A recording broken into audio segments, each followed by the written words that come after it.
కేంద్ర మంత్రిగా బండి సంజయ్ బాధ్యతలు చేపట్టి ఏడాది కావస్తున్న కరీంనగర్ డెవలప్మెంట్ కు చిల్లిగవ్వ కూడా తీసుకురాలేదని బీఆర్ఎస్ నేత చల్లారి శంకర్ విమర్శించారు. ఈజీఎస్ అమృత్ వంటి పథకాల పేరిట ప్రజలను నమ్మిస్తున్నారని ఆరోపించారు. బండి సంజయ్కి నిజంగా చిత్తశుద్ధి ఉంటే కరీంనగర్ అభివృద్ధికి 200 కోట్లు మంజూరు చేయించాలని సవాల్ విసిరారు. వేములవాడ, కొండగట్టు, ఇల్లందుకుంట ఆలయాలను ప్రసాద్ స్కీమ్లో చేర్చి డెవలప్ చేయాలని డిమాండ్ చేశారు. బీఆర్ఎస్ చేసిన అభివృద్ధిని బీజేపీ ఖాతాలో వేసుకోవడం హాస్యాస్పదంగా ఉందని చల్లారి శంకర్ అన్నారు.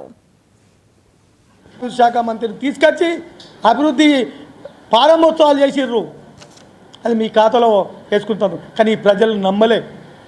ఆ రోజు ఆ సభా వేదికగా బీజేపీ కేంద్ర పట్టణాభివృద్ధి శాఖ మంత్రి గారు కరీంనగర్లో ఇబ్బందిగా ఉన్న డంప్ యార్డును వెంటనే తొలగిస్తాం, 100 కోట్లు కేటాయిస్తామన్నారు. ఇయ్యాలకి చిల్లి గవ్వియ్యలే. అది తీసుకొస్తే మీరు తీసుకొచ్చినట్టు ఒక్క రూపాయి పోయిన పార్లమెంటు సభ్యునిగా 5 ఏళ్ళు, ఇప్పుడు కేంద్ర మంత్రిగా రెండోసారి పార్లమెంటు సభ్యులుగా ఎన్నుకున్న తర్వాత కేంద్ర సహాయ మంత్రిగా ఒక్క రూపాయి తీసుకురాలే. ఇవి దేశంలో ఆన్ గోయింగ్ సీమ్ అంతా నేనే చేస్తున్నాను.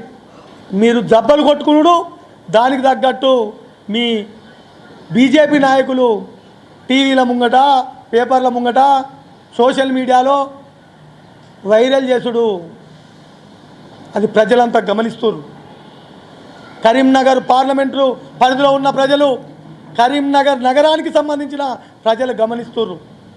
ఇక నమ్మరిగా అబద్ధం ఒక్కసారో 2 సార్లు 3 సార్లు నమ్మేయగలుగుతారు, కానీ అబద్ధం తొందరనే బయటపడుతుంది.